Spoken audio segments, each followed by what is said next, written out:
Them trenches like big dog, big as a gorilla. West Bank, man, I grew up by that villa. You eat Hello, somebody.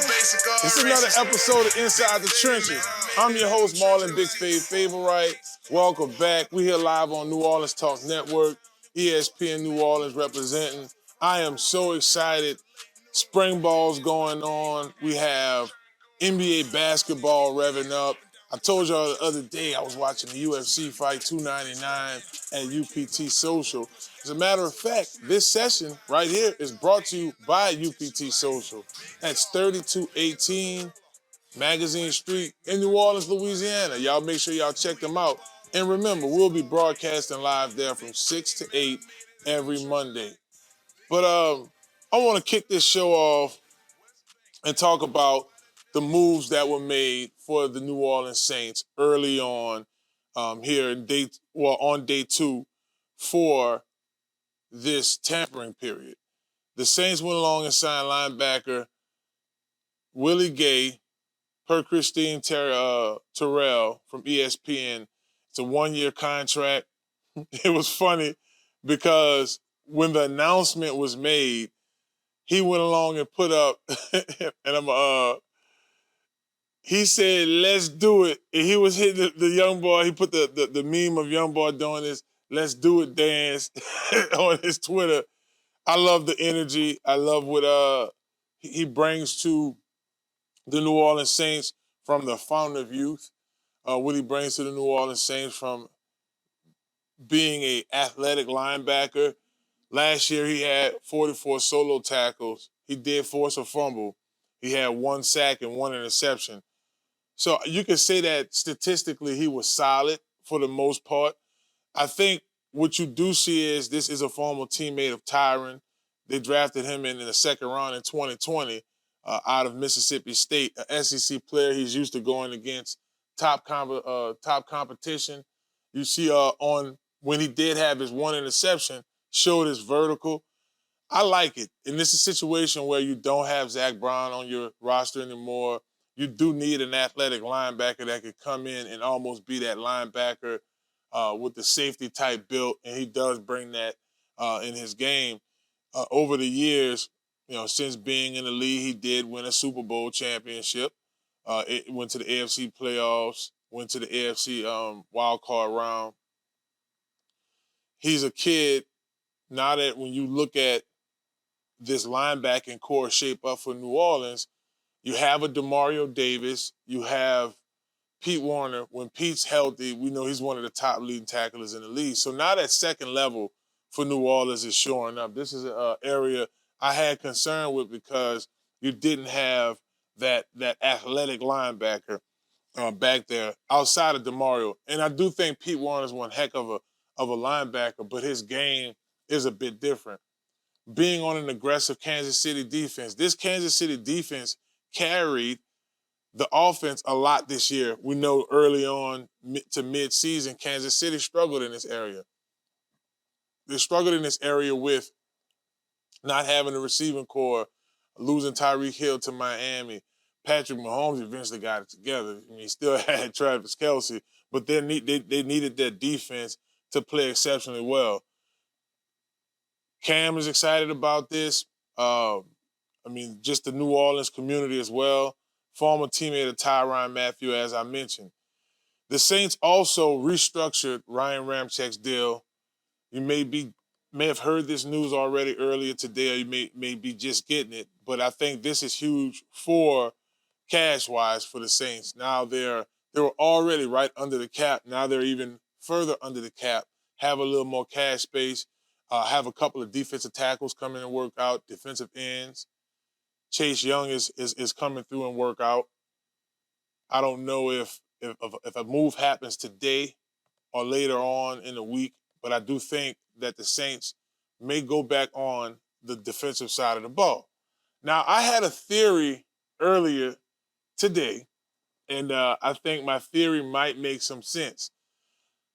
Atlanta went and got Kirk Cousins. I saw that Sam Darnold signed with the Vikings, which I think they go quarterback in the draft. That's just my thought. But I'm just paying attention now, especially with Jameis Winston signing with Cleveland. So if you look at the Saints' quarterback room, it's just Jake Hanger and Derek Carr. If anything happens with Derek Carr, we did see Derek Carr deal with injuries last year. If anything happens with Derek Carr, is Jake Hanger going to go in and be the quarterback? So I see a theory, and I'll probably tease this a little bit later this week as well, because I know if nothing didn't happen yet, my theory might come alive here the next couple of days. But I think that the New Orleans Saints might have a serious eye on Justin Fields now. Because I look at a situation where here's a guy who is a starting quarterback in the NFL, but if something happens to Derek Carr, you have a starter that's elusive. I'm glad, like I told y'all on this show before, I'm glad he didn't play in that game against us last year with the deal with Tyler Beggett or whatever, or Badgett. That was better than Justin Fields. Justin Fields went in the right system. Look what this system in New Orleans did for Brock Purdy under Clint Kubiak. Look what this system did for that offense. Now it's over here in New Orleans. So imagine this system requires a manageable quarterback, but it wouldn't hurt to have a manageable quarterback with exceptional speed. So I asked the question, do y'all think that might be a move that happened? Or by the time you check out my podcast, it may have already happened. I might be wrong. I had a close call yesterday. Shouts out to my homie Abe. He's one of my clients with Conquer Sports. I train him. He's getting ready to try out for some more pro teams. We just had a conversation a few days ago about a scenario where Jameis could potentially, he's going to sign somewhere, and I think it happened on that day, if I'm not mistaken. Jameis is going to sign with the Denver Broncos. That's what I said, but he's going to sign. They was like, oh, nah, man. I think the Saints sign him back to another year, give Derek Carr another year. If Derek stinks it up, Jameis could get in and save the day. Jameis did that a number of times this football season. So I was like, this could be a scenario where now that, in our conversation, I was telling him that and then later that day he signs with Cleveland. So he's like, man, how you figured that out? I'm just paying attention to how this thing is shaping up. New Orleans was very quiet day one of tampering. They did make the one move. They did go Willie Gay. But I also think it's a situation, and now they take a look at the quarterback room, because even one of the strangest moves I thought that we saw here recently was Jacksonville, who has a young Trevor Lawrence, rolling with Mac Jones. Right out. So now you have two experienced starters. I'm with all of that. But you would usually have a little more balance in that. Typically when we think quarterbacks backing up in the new let's say old school league or old school thought of the league, it would typically be a guy who has maybe been in the league 5 years plus. But there's a situation where they're rolling with it. But the Saints signed Willie Gay. I do expect them to be a little more active during the draft or close to the draft. And that, when it's Justin Fields' deal, might pop off. Who knows? I didn't hear it too many times yet, but I know that the Saints are in the market let's just call it a backup quarterback, right? They are in the market for, I think, an experienced receiver. The reason I say experienced receiver, because this is Chris Olave going into his third season.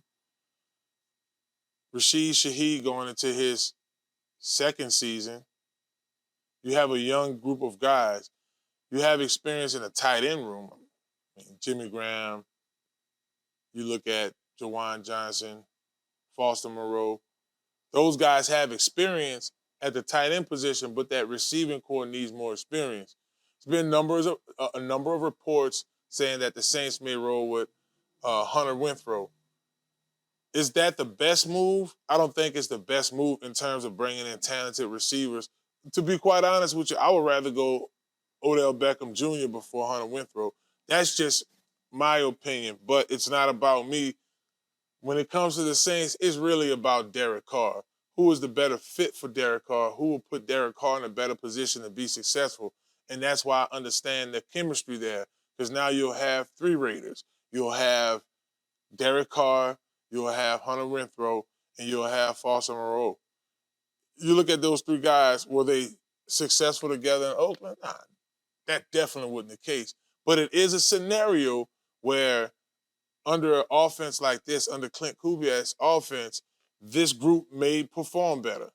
So I look at that and I'm saying, okay, that might not be a fan favorite in regards to bringing in experienced receivers in free agency, but it might work exceptionally well for the New Orleans Saints. So I wanted to kick the show off about free agency with the Saints and some potential moves that you may see, but they did sign Willie Gay to a one-year prove-it deal. I think it's an opportunity for him to, he's 26 years old, young player out of Mississippi State, have some experience in the league and has seen success. Won him a Super Bowl, so he understands you do bring that winning mentality on over to the Saints team, so they do need that. Y'all don't go anywhere. I have my main man, David Grubb, joining me. Hard in the paint, baby. He's going to come on. We're going to talk Pels, Tulane basketball. My man was doing play-by-play color analyst just this past few seasons with the Tulane Green Wave basketball. We're going to talk Tulane Green Wave. We're going to talk LSU. Y'all know my boy from Detroit, huh? He's from Detroit. So them Lions look pretty good. Y'all don't go anywhere. It's Inside the Trenches podcast. And remember, this segment was brought to you by Uptown Sports Social, 3218 Magazine Street, New Orleans, Louisiana. They're open 7 days a week. Y'all can go there anytime. Get you something to drink. The food is delicious on the roster. The vibe is up. I said roster. See, I'm talking football. On the menu. Well, that's a roster of food. On the menu, the food is off the chain. Y'all make your way over there. And remember, we will be there every Monday, 6 to 8 p.m. It's Inside the Trenches. They're going anywhere, man. Got David Grubb coming on the show next. Peace. Not to mention that we haven't been kissing. I'm texting you back to back. This is loneliness. Are you a student athlete looking to take your career to the next level? Look no further than Conquer Sports Pros. That's right, Conquer Sports Pros. Our team of experts will get you guys on the right path to your student athlete journey in life. That's right, we have every position in football you need, and we also help out with other sports. At Conquer Sports Pros, you have everything from a list of consultation, training, and also media training. Yeah, that's right, when you take your career to the next level, play college and hopefully pro, you'll get lots of interviews. Call Conquer Sports Pros today. You can reach them at 504-319-6672 or visit marlonfavorite.com for more information. Hello, somebody. Hello, somebody. It's your boy Marlon, Big Fave Favorite. And when I'm hungry, I like to make my way to Small Sliders, 1635 Barataria Boulevard, Marrero, Louisiana. Simple on purpose. When I tell you their burgers are delicious, has some great sauce on them, I'm telling you, when you're just hungry and just need to grab a quick bite, this is the perfect place for you. Small Sliders. The customer service is nice. It's somewhere you can bring the family, hang out and chill, enjoy the atmosphere. Now I'm a big boy, so when I like to take my Small Sliders, I like to get the biggest smalls. Double patties, bacon, cheese, you name it. Just a delicious burger. And I like to top it off with my favorite, the cookies and cream milkshake. There are 3 delicious flavors: milkshake, chocolate, vanilla, and cookies and cream.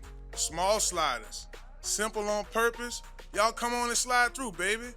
And let them know that you heard about them on Inside the Trenches with your boy Marlon Big Fave Favorite. Watch out there now.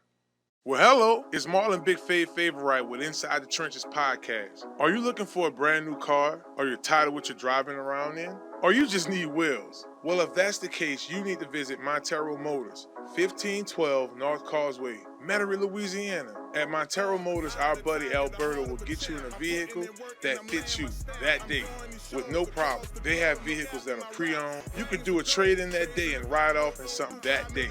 Visit MonteroMotors.com for more information and let them know you heard about them on Inside the Trenches podcast. Hello. Step Construction is here for you with a brand new offer. We now provide affordable storage sheds. Stop wasting your money on overpriced storage units and portable containers. Step Construction can provide you with a custom shed that will fit your budget and storage needs. So contact Step Construction today at 504-340-5809 for your own personal quote. Let us help you take the next step at Step Construction.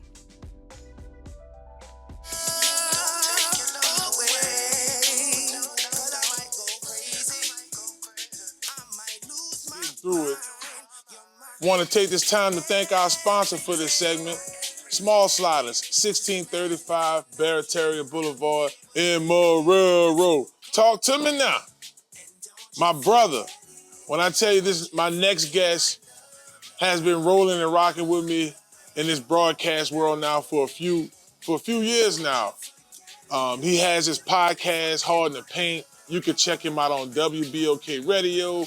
You can also check him out during the basketball season as well, doing a little color analyst, play-by-play with the Tulane Green Wave. And not to mention the bird rights. He'll keep you in tune with the Pels. My next guest is none other than David Grubb. D. Grubb, what's down, baby? To talk to you, like you said, we've been pretty much doing this. We've been rocking together since back when I got my first radio show. We were both just getting into this thing, and I love the fact that we both continue to grow in it. 100, and just to kind of give a little more background on what D. Grubb is talking about, early on with iHeartRadio, he had his show back in 2019. I would frequently come on as a guest. This was right when Hard in the Paint first got started, and he really had things going, and just to watch you gradually move up in the business, brother, it's definitely been a blessing, man. Talking about just scratching each other back and helping each other grow, brother. We've definitely done that over the last couple of years. Man, it's been a pleasure just to watch you too, because with the way it started, it's always difficult when you're making that transition from an athlete to a broadcaster, and people kind of want to pigeonhole you, and you put yourself to not just be a broadcaster and cover the games that you participated in and loved, but also as you just become more of a media personality in general, and just showing the world that you can do. You are talented in a number of ways, and that there's not a box that you could just slide a former athlete into. 100%. You couldn't have said it better. And D. Grubb, I was super excited too. I saw on YouTube you guys had reached 1 million all-time views, Hard in the Paint. Yeah, Hard in the Paint Sports Media. Between that show, The Bird Calls, and Before the Whistle with Matty Hudak, covering Tulane football. We've had a really good surge over the last 4 or 5 months. We've gotten over 2,400 subscribers to the channel, and like you said, over 1 million views. So, we're starting to grow. We want to start working with other folks in the industry too, because the way I figured is we got like dozens of us out here fighting in these little small segments of audiences, trying to hold up and get our little ads money together on YouTube and things like that. Man, think about if we all were under the same kind of umbrella as like a community, as a collaborative unit, and we all were together, bringing all of our audiences together, using each other as experts and voices, just like any other network would. Like ESPN uses their experts, and why can't we do that amongst ourselves as independents and really create something? So I'm trying to figure out more ways to reach out to the folks in the industry like myself who are out here independent and hustling, and seeing if we can, make this money together. Because it's how hard it is as an independent, and for us to be able to go out there as a group maybe and go to advertisers and be like, look at the diverse set of programming audiences that we bring together, and you don't have to go to 50 different places to do that. We all right here giving you this diversity of programming. Well, count me in with that movement. I'm with it. And just simple stuff too in our community, reposting each other's stuff. But the collabs, you mentioned Matty Hudak. She's been a guest on Inside the Trenches before you countless times. I love it, D. We definitely got to keep that going. Love that energy. Yes, sir. So during the play-by-play color analyst for the Tulane Green Wave this past basketball season, Talk to me about that experience, bro. I know that was fun traveling on the road. You guys has been coming on ESPN Plus. How that's been? I love what I've gotten to experience with this team because really I got to watch this team grow up over the last 4 years. I've been there since Ron Hunter got there. And to watch where the program was, having to deal with COVID and all those things, and to see guys like Jalen Forbes and Kevin Cross in particular, and also a Sion James, to watch them develop as young men and as athletes, and to see, Tulane was really building up to something. Last year they had won 20 games for the first time in over a decade. You were starting to see some real progress. They finished top, 5 in the conference. You thought maybe it was going to be the turnaround. And this year they took a step back, and there are a number of reasons why they weren't as successful this year in close games as they were a year ago. I think Jalen Cook going from Tulane and back to LSU impacted them because Jalen Cook is a money player, and I don't know if Tulane had enough closers this year, guys who really made that difference down the stretch. But being around, there's this conversation around college athletics, and people act like there's nothing to enjoy anymore, that all of the purity is gone. Look, it wasn't that pure to begin with. But at the end of the day, this is still young men and women living out their dream of trying to play the game that they love as long as they can at the highest level they can. And when you take it from that perspective and you get to talk to these athletes, and because you do the same thing. When you talk to these next generations, man, these kids are not that different, man. They're not that different. They all got the same aspirations. They just want to be the best people and the best athletes they can be. And I love being a part of that and meeting them and being along for that journey to watch them develop. If y'all are just tuning in to Inside the Trenches podcast, you're listening to David Grubb. Make sure y'all check D Grubb out at DM Grubb on X. Hard in the Paint podcast. Check it out. He's very insightful. Even when you come on WBOK, and I appreciate coming on with you and Flood, I just like how we were able to just really talk about where the Saints were at the season, talk about LSU and how close they were. So y'all make sure y'all check him out on that as well. I want to stick to Tulane. Tulane, they just kicked off spring football. Coach John Summerall, this is his first time here, gearing up, getting these guys ready to compete.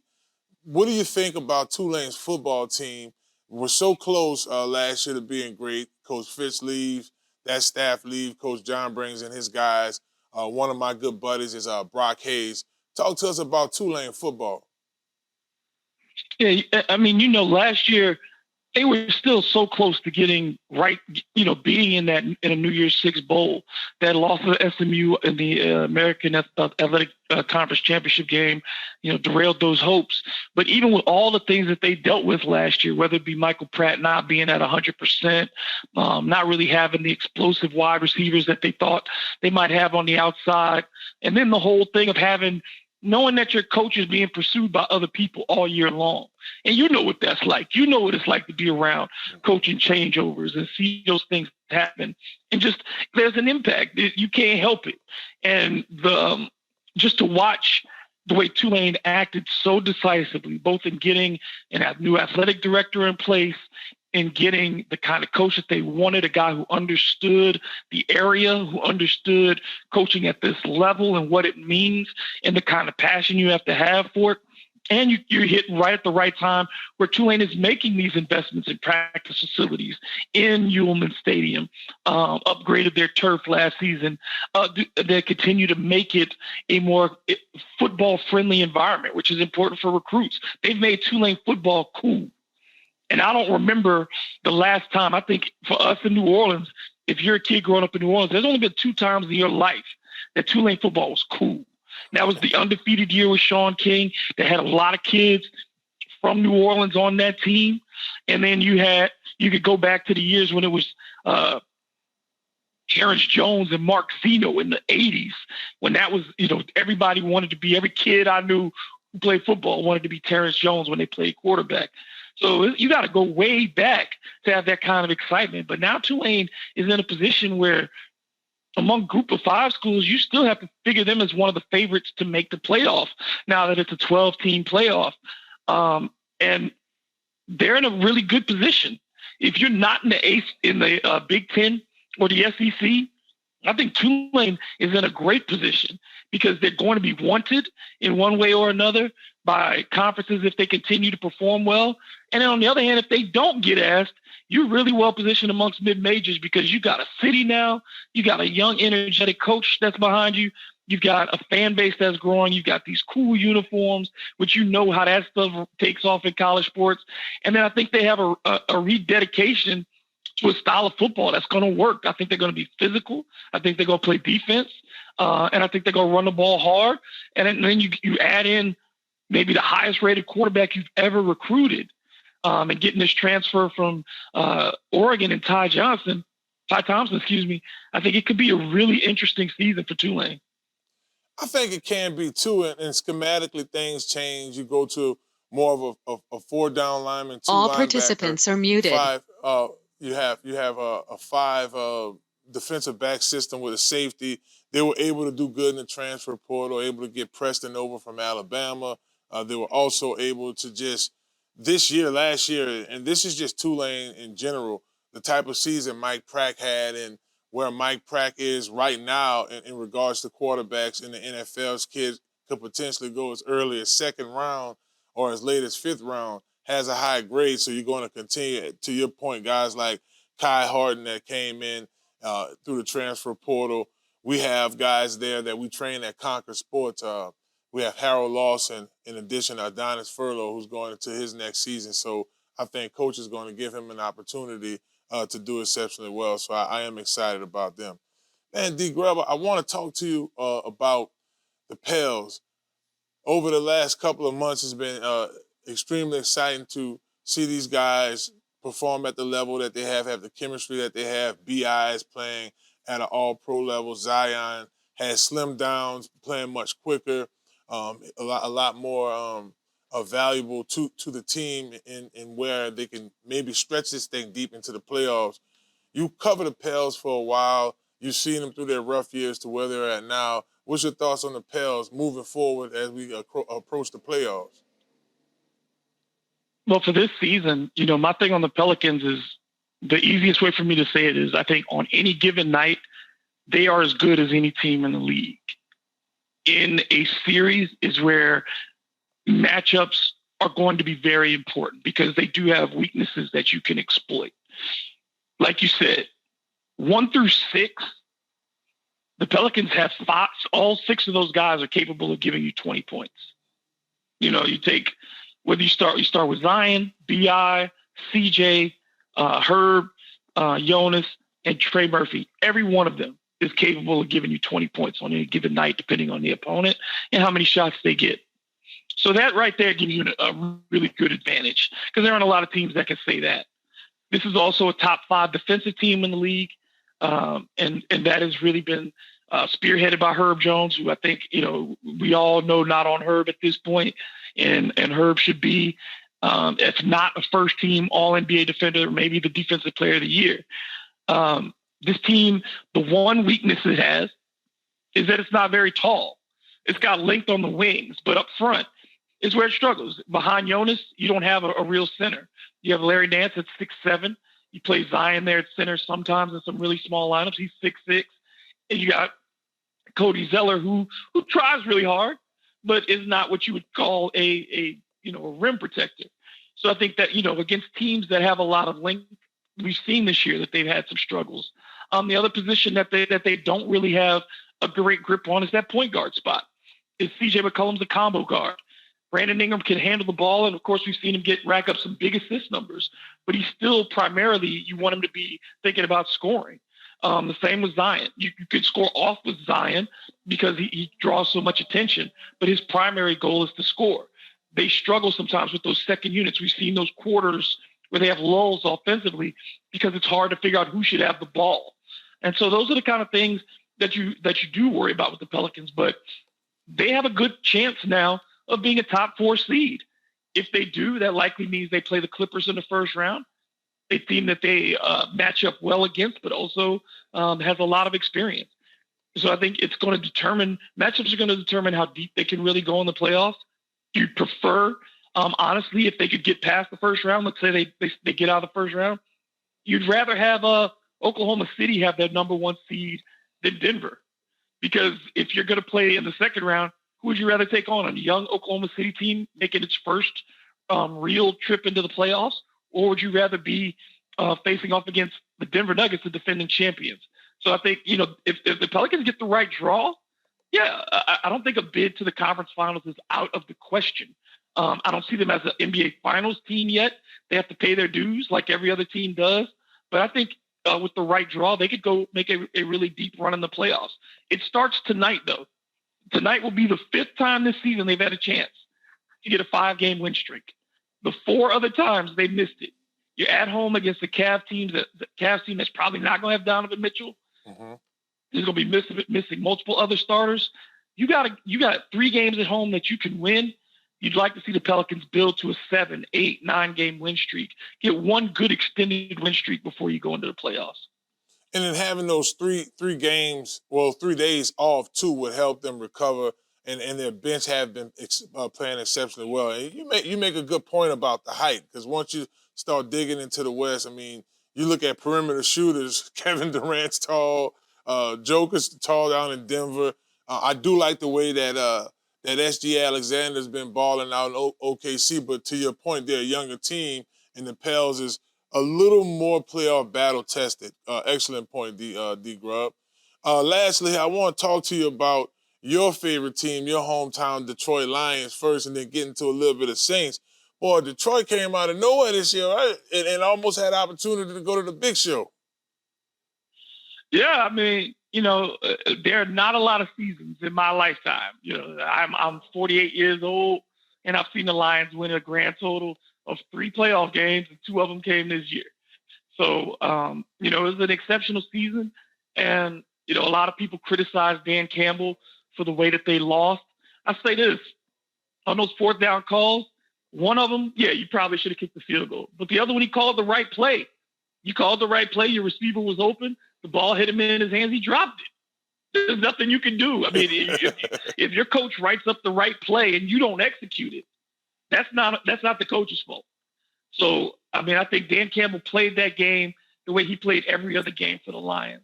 And I think they have a bright future. I like what they've done already in free agency and picking up Marcus Davenport from the Vikings. We know Marcus struggles with injury, but when he's healthy, he's really good.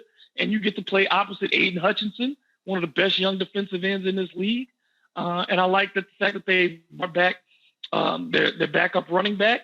And you look at this team, they added a corner from Tampa. You get a really solid corner from Tampa to go opposite a young, inexperienced secondary that they do have.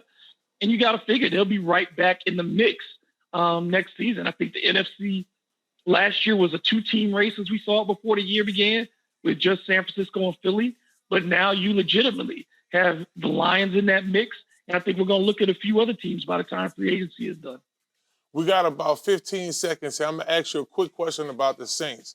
In their first 2 picks, and there's an opportunity for them to trade back if need be, in their first 2 picks, do they go get a quarterback in the draft? I think if you have a chance in the second round to find somebody you like, you need to take them. I like that. Well, D Grub, man, I got to get you back on here next week to talk more about this crazy free agency deal going through, everything that's happening down here in the 504 with the Pels, Tulane football kicking off. Oh, the region, baby. LSU have their spring ball going on as well. So me and my man D Grub That's right. have so much to talk about. Man, thank you so much for joining the show, brother. Always a pleasure anytime. He's David Grubb. Y'all make sure y'all check out his podcast, Hard in the Paint. Follow him on X at DM Grubb. Big time content. If you want to know about sports here in Louisiana, really around the whole league, man, my brother got you covered. Well, it's Inside the Trenches podcast. Y'all don't go anywhere. That was segment 2. We're going to come back with segment 3. Who are the biggest winners and who are the biggest losers in NFL free agency? We'll see what Pro Football Focus had to say about that. We'll be back on Inside the Trenches podcast on ESPN New Orleans.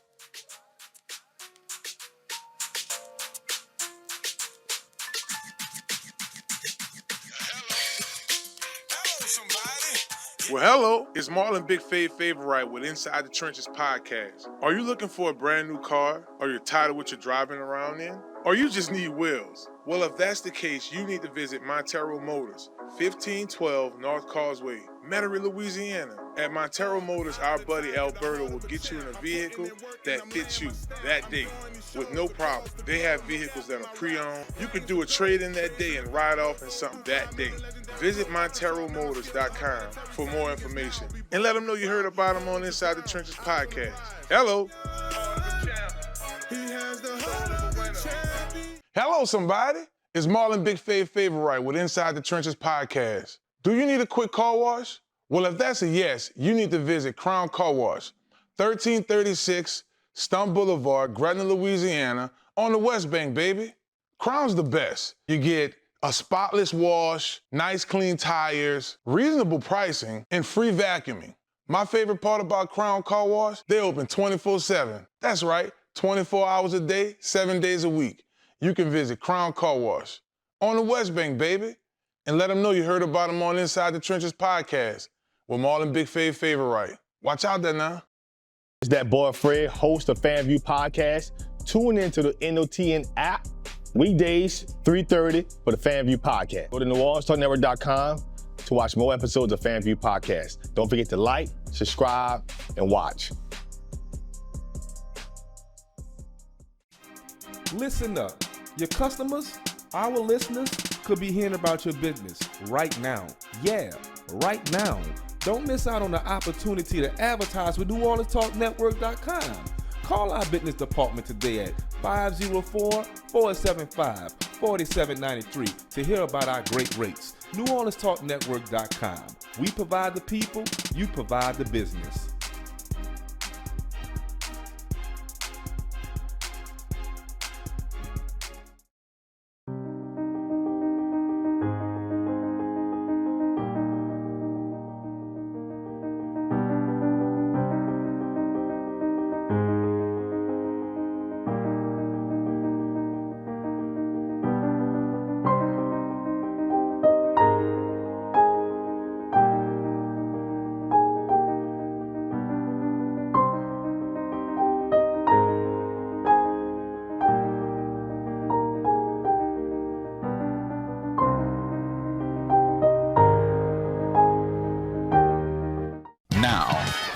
Now New Orleans has a choice. Download the New Orleans Talk Network app for your mobile device or listen at www.NewOrleansTalkNetwork.com.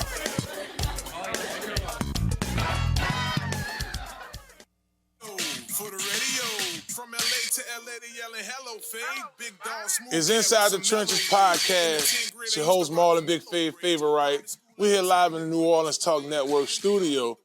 And if you need, let's say, a brand new vehicle, or should I say, one that looked brand new but is used, so you know the price on that thing nice and low, get that thing today, make sure you hit my man up, Alberto, over at Montero Motors, 1512 North Causeway Boulevard. They'll hook you up big time. Give them a call today. Let them know you heard about them on Inside the Trenches podcast. I actually have a testimony about this. One of my good friends, matter of fact, my buddy that was on the show, Lil Frank from Big Frank and Lil Frank, his dad got a brand new whip. Keep saying brand new because it looks so clean. Alberto sells used cars on his lot, and he rolled all fly, brother. Nice and clean. So shouts out to Big Frank and Lil Frank's band, and then shouts out to Alberto. The hookup man, holla if you hear me. There are some winners and some losers thus far in the tampering period of the NFL free agency. I love going on Pro Football Focus, definitely during the football season, because they legit, you can tell they're going off stats and facts, and I'm very analytical. But one of the things that they just did a recent interview about some of the winners, Nate Jankett wrote the article, and what he mentioned was one of the winners in this deal is wide receiver Drake London and tight end Kyle Pitts. And this all is about what they've dealt with in the past season, having Desmond DeRidder and then Taylor Heineke as their quarterbacks in the last few years. And just thinking about the potential that they could have had getting a Justin Fields in their room. But I think with Kirk Cousins, they get a crafty vet, somebody who understands routes, understands these defenses, broke it down for years. Kirk's been in the league since 2012. So he's got over 10 years experience in the league. So I think I agree with Pro Football Focus and those guys being winners. Another winner, Josh Jacobs, running back out of Alabama. He's now in Green Bay. Jacobs has been one of the most successful running backs over the last 3 years, with the league leading the league in avoiding tackles at 175 tackles. Jacobs played better against a lighter box, which is true for all running backs, but has been especially true for Jacobs. Averaging 2-3 yards a carry, what you need out of your running back, but a guy that can be mobile when you need him to be mobile, mobility in between the actual tackle to tackle.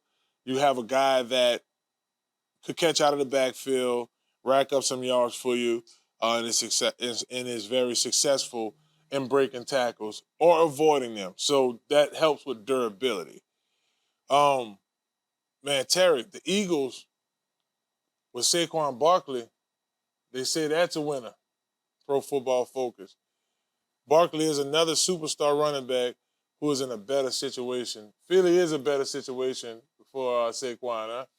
Fly, Eagles, fly. I think they got to have a squatting contest of who can squat the most, the quarterback or the running back, because they literally got 2 running backs right now. Man, the Eagles needed a running back. They needed something. They needed a running back with respect. And Saquon would provide that. I see Jalen progressing and degressed this year a little bit. Maybe because they asked him to do a little bit more because he getting that money. Hello. But he still need his complimentary players. And this guy right here, Saquon, if he stays healthy, Eagles are right back in the hunt for the Super Bowl run all over again. So fly, Eagles, fly. Now, I want to read this one out loud. We're going to go to some of the losers. Running back Tony Pollard and Tyjae Spears. Now, that's a winning combination for the Tennessee Titans. But Pollard and Spears are 2 of the more talented running backs in the NFL. Both would be in an ideal situation, where they will have to make it clear who's the best back on the team. Okay, so now I get it. Basically, they're going to be competing for who's going to be the lead back. I think in this situation, this is a pretty even, because they do pay Tony Pollard the big money, but they draft Tyjae Spears in the 2nd round last year. So it's a need. I do think we could potentially have a situation where it's not necessarily like the crash and dash situation with Alvin Kamara, and then Mark Ingram. It doesn't necessarily be that. Years back, 2 of my old teammates, we had D'Angelo Williams and Jonathan Stewart.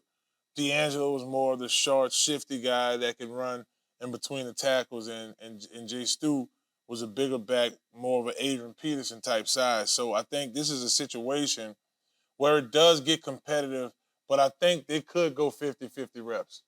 Yeah, the Tennessee Titans, right? The only thing they're really known for is a running back. I know Steve McNair played there for a little while, but Eddie George is the legacy of that franchise. And, it's only fitting that they have this, since they lost Derrick Henry, this running back competition, and figure this part out, because they are a run-first team in Tennessee. They've always been a run-first team, and you just need to know. Maybe they need to bring in some other guys too, but I like the Tony Pollard addition to them, and Tyjae Spears being a young running back. I think they have to see, but I don't think Tyjae is in danger simply because he's a young back. He's a young bull. Pollard got some, some miles on his wheels, and Dallas days and stuff like that.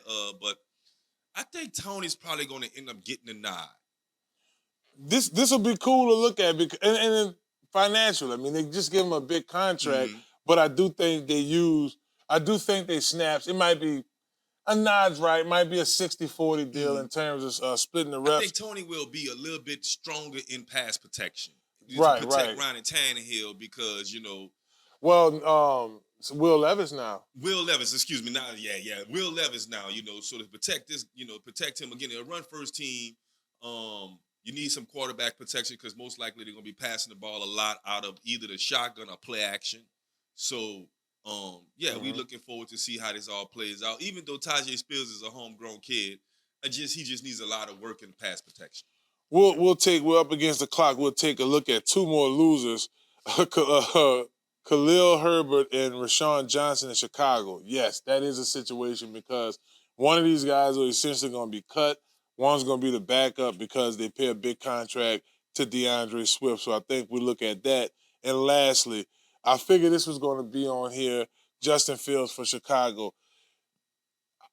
I kind of feel a little indifferent. I do think if he lands in the right situation, he'll eventually be a winner, but all roads point towards him being a loser in this situation because everybody's saying they're going to go Caleb Williams. I even said last deal on the show here that, go ahead, Dean Daniels, you know what I'm saying? Well, I think that's something that might happen.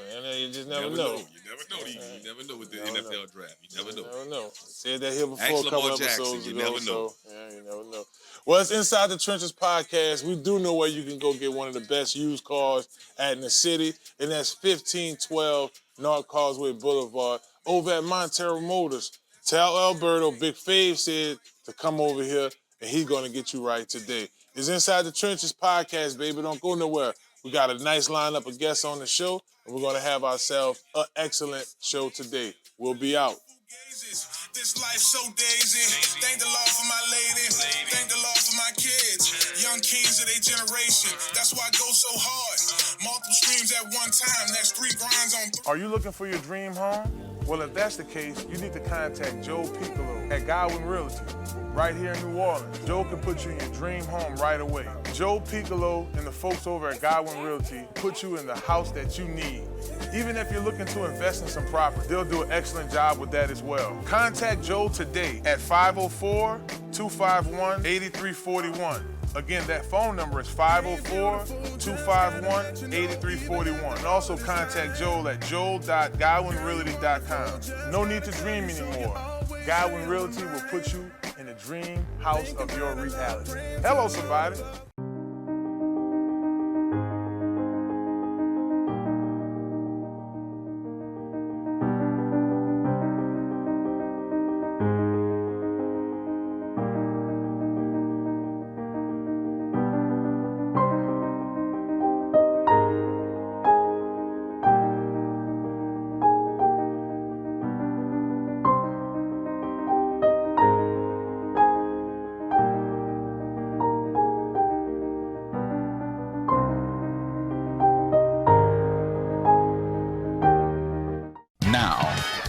Now New Orleans has a choice. Download the New Orleans Talk Network app for your mobile device or listen at www.neworleanstalknetwork.com.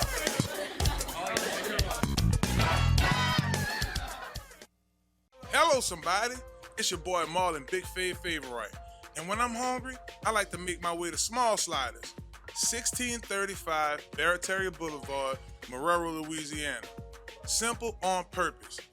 When I tell you their burgers are delicious, have some great sauce on them, I'm telling you, when you're just hungry and just need to grab a quick bite, this is the perfect place for you. Small Sliders. The customer service is nice. It's somewhere you can bring the family, hang out and chill, enjoy the atmosphere. Now I'm a big boy, so when I like to take my Small Sliders, I like to get the biggest smalls. Double patties, bacon, cheese, you name it. Just a delicious burger. And I like to top it off with my favorite, the cookies and cream milkshake. There are 3 delicious flavors: milkshake, chocolate, vanilla, and cookies and cream. Small Sliders. Simple on purpose. Y'all come on and slide through, baby. And let them know that you heard about them on Inside the Trenches with your boy Marlon, Big Fave Wright. Watch out there now. Listen up. Your customers, our listeners, could be hearing about your business right now. Yeah, right now.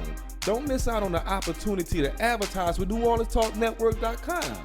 Call our business department today at 504-475-4793 to hear about our great rates. NewOrleansTalkNetwork.com. We provide the people, you provide the business.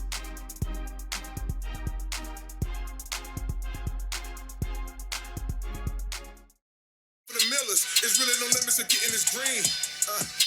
Welcome back to Inside the Trenches podcast. It's your host, Marlon Big Favor Wright.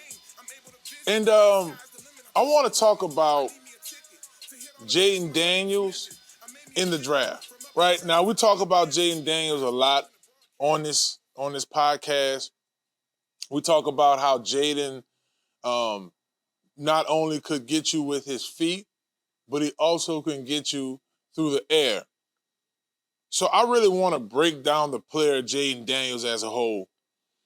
Not only his ability to be shifty in open space, but to break open the speed. Now, I want to say at the NFL Combine, Jayden Daniels ran 4.344, which wasn't the fastest time there. But I also want our viewers to know that it's a huge difference between football speed, like the actual speed on the football field, versus just the straight ahead speed or what some would like to say track speed. You put him on a pretty decent coaching staff that, and I'm just kind of thinking out loud, that has good coaching. To coach in the NFL, you have to be a good coach. But I'm like, good coaching? What do you mean? You just said to play the NFL, coach in the NFL, you got to be a good coach. Good coaching. There's X and O coaches. There are coaches that do a good job at being transparent through audio. There's coaches that actually care. And there's coaches that could match players' personalities. We heard Meech talk about this on the show. You have wanting to match players' personalities. And when I think about players and fits, you think, all right, if a player's a little, let's say he has an outgoing personality, put him with the Chiefs. Get him with Andy Reid. Andy Reid's outgoing. Put him with the Miami Dolphins. We see, and what I mean by outgoing is just a little more open to their players, a little more hip, right? But when I think about teams and needs, and I look at this Jayden Daniels film, and I look around the NFL, because that's the beauty of being a sports broadcaster, especially the one that I am, doing NFL coverage, doing college football coverage, even to a certain extent high school football coverage. But Jayden, the pocket presence is there. I know at the NFL Combine, they said he's a bit slender, right? So that was a quote-unquote knock on him. They also said a couple of concerns about durability. Because he isn't big, the durability may be an issue. How often he ran in college. He ran a lot in college, yes, I understand, I get it. But it's the timing of running. I know a durable running quarterback, a few durable running quarterbacks in the NFL. One happens to be Lamar Jackson, who has now much bigger weapons around him in the regards of Derrick King being Derrick Henry, he called himself the king. Derrick Henry being one of the bigger running backs. Now you have that lethal deal with him and Lamar Jackson. You look across the top 5 teams in the way that they're going to pick. The Bears have the first pick. Washington has the second pick. My mind slips me about the third, but I'll stick to those first 2 picks. It could potentially be a scenario where the Chicago Bears do decide to go Jayden Daniels. And here's why it wouldn't be a bad idea by the Chicago Bears. You just upgraded your offense, bringing in DeAndre Swift from an electrifying standpoint. You just brought in a new coaching staff. So you have those different elements. You have those things that you really have to look at with Chicago and then Washington. Coach Dan Quinn's there. Here's a electrifying player. I know it's no particular draft order. The Jets are up there. The New York Giants may be a team. And then you have a team like the Vikings who could trade up for a guy like Jaden Daniels. I talked about some of his weaknesses, but what about some of the strengths he brings to the game? Here's a player that shows he can improve in less than a year. Jaden Daniels was pretty good at LSU his junior season, but he got even better in his senior season. Oh, he runs too much. He doesn't throw to his wide receivers. 2 Blvd winner receivers in Brian Thomas and then Malik Neighbors. He doesn't know when to run. I mean, when I tell you this kid has maybe capped off one of the biggest electrifying college football seasons we've seen with mobile quarterbacks since the likes of Lamar Jackson. You look across college football back in the day, Cam Newton, Michael Vick. That's what I think about Jaden Daniels. It's a blessing to work for LSU Sports Radio. One of the things I like about it the most, we get an opportunity up close to check out these players and how they ball. So when you look at a player like Jaden Daniels, you think to yourself, who's he a good fit for? I think he's the best available quarterback, if you ask me. I'm not taking anything from Caleb Williams, Drake May, any of these guys. I thought that Drake May had an excellent combine. I thought that Caleb Williams in the last 3 seasons, what we saw for USC, he's been phenomenal. At one point, I was like, who's the better guy, Spencer Radley or Caleb Williams? Caleb Williams separated himself from the pack in that conversation 2 years ago. Drake May, he's a bigger frame quarterback than Jaden. I understand where some teams might want a Will Levis type guy. I think he's more along the lines of a Mitchell Trubisky Part 2. So when we start thinking of fits for Jaden, teams that should roll with Jaden, any team who need a quarterback, I think Jaden will fit well in Chicago. I think he'll fit well in Washington. I think he'll fit well in New York. I think he'll fit well with the Vikings. But I also think that he won't be on the board past pick 5. I mean, he's the Heisman Trophy winner. Not being biased because I'm a former LSU player, just calling it how I see it, baby. Well, we're going to keep this thing rolling. We're going to take another break. It's Inside the Trenches podcast. It's your host, Marlon Big Fave Favorite. And remember, if you need yourself a bite to eat, you're hungry, you need to get it in, go to Small Sliders, 1635 Barataria Boulevard in Marrero. Talk to me now. It's Inside the Trenches podcast on New Orleans Talk Network and ESPN New Orleans. We'll be back.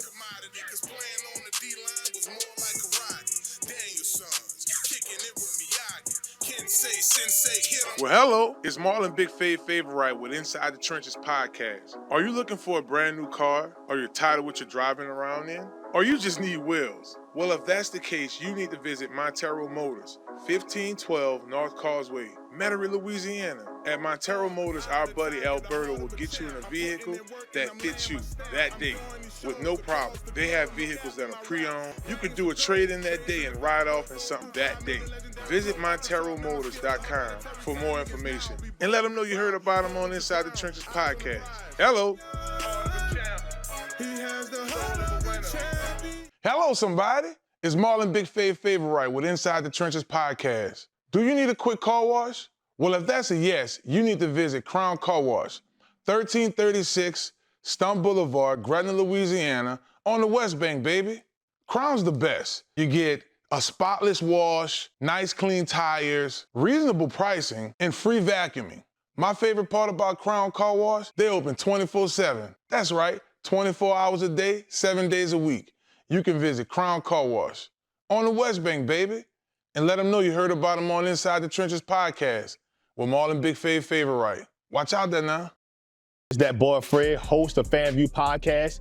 Tune into the NOTN app weekdays, 3:30 for the FanView Podcast. Go to NewOrleansTalkNetwork.com to watch more episodes of FanView Podcast. Don't forget to like, subscribe, and watch. Listen up. Your customers, our listeners, could be hearing about your business right now. Yeah, right now. Don't miss out on the opportunity to advertise with NewOrleansTalkNetwork.com. Call our business department today at 504-475-4793 to hear about our great rates. NewOrleansTalkNetwork.com. We provide the people, you provide the business.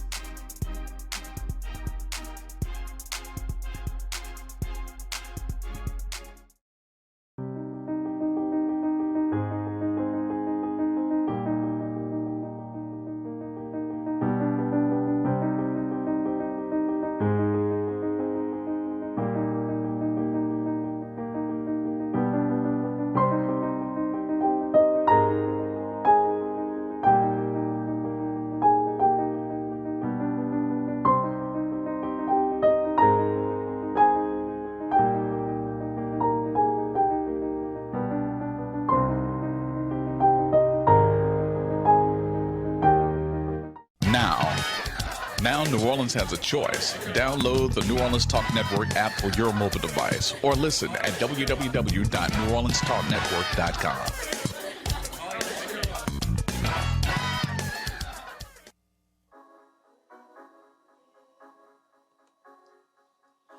I the tiger, the heart of a champ. I'm putting in work and I'm laying my Welcome back, baby. Hour 2 of Inside the Trenches podcast. This is your host, Marlon Big Favor Wright. We had D Grub over, and I said, you know what? I think we need to go ahead and bring on one of my old teammates on the show. I got my main man, Robert Meacham, number 17 for the Saints, but number 1 in your heart. Just to give y'all a background on my man Meach. Meach graduated, or should I say went to the University of Tennessee. He had to play against us with the LSU Tigers. We'll talk about that a little later. But I want to welcome my good friend, my buddy, Robert Meacham, former Saint. What's happening, Meach? What's good, baby? Man, I'm chilling, big dog. Man, how's it been, man? How life's been treating you? Man, life is life, and can't complain about it. They won't fix nothing. Yeah. But this life thing, when you get growing, I wish they would have told you a lot about different things, or I wish I would have listened. Put it like that. Hello, somebody. I'm with you on that one. Man, Meach, brother, I know we've been out of the pads now for a while, so we're forced to just be, whether it's commentators or just watching the game, chilling, just keeping up. And we tend to have conversations about different teams, different scenarios. I know me and Skylar always talk about different players and when we played. I want to ask you about the Saints' current wide receiver crew. You have players like Chris Olave, Rashid Shaheed, definitely one of those big dog receivers. And I do think that the Saints may need to look, whether it's in free agency or in a draft, for another receiver. But talk to us about the current roster with the receivers. I mean, I like the receiver core that we have going right now. I think it fits Derek's strengths. But I think we need to either let Michael Thomas play or, get something valuable for Mike. Because I feel like they're holding Mike back from a personal experience, I guess. Just from the outside looking in. I haven't been in any camps or anything going on with the organization. I just feel like they're holding Mike back, and I think that would help open up a lot of things for Shaheed and Olave. Right, and I know the last few years he's been dealing with injuries, but it just seemed like he's ready for a change. And I mean, currently right now, there was a leak earlier this week that the Saints plan on releasing Michael Thomas. It was released by NOLA.com, one of their beat writers, Jeff Duncan. So we did talk about it, and we talked about other potential landing space. But he is still under contract with the Saints for a year. So I don't know if they will be able to work it out, but I do see where you're going. If it doesn't work out, man, let him play. Let him play. Let him play, or let him be free, man. It's simple. It ain't hard. You know what I'm saying? We make it hard. Like, if they feel like he's a distraction or something like that, just remove the distraction. Put him with another team. Let him go to Denver or to Jacksonville. You know what I'm saying? Don't just let him go somewhere he can't be productive. Let him go somewhere where he can be productive. I mean, even Oakland, you know what I'm saying, would be a good fit for him. Even Washington. Man, that's not bad. Yeah, you think about it. You said Washington, that's a team, they don't really have any big target receivers. And that's the void They only that have Mike one. brought. Yeah. They only have one. And so, in Denver, he knows the offense. You know what I mean? That's the only reason I say Denver. And like I said, even Jacksonville, you know what I'm saying? Because nobody knows what they're going to do with Ridley. So you still need a guy that you know, like, okay, it's 3rd and 3. I know Michael. If I throw this ball to Michael, I know he's going to catch it. I don't care how I throw this ball over. I know he's going to catch it. You know, this man, and 3 years ago, he led the league in receiving. I'm just saying, he ain't fell off like that. His injury was, significant, but I feel in my heart that Michael Thomas got a lot left in the tank. If y'all are just tuning in to Inside the Trenches podcast, you're listening to Super Bowl champion, my homie Robert Meacham, played wide receiver with the Saints, had a lot of success. When you look at Drew Brees' catalog, Rob showed up big time on there. Rob is one player I want to talk to you about, man. I don't think, because this is Robert's second time on the pod. That Washington play. This is the year we went to the Super Bowl. I wasn't on the team yet. Man, walk me through what was going through your mind when you were able to get that strip force fumble, because it was an interception, man. And you usually, I know you didn't play corner at Tennessee for a few plays. Walk us through that play.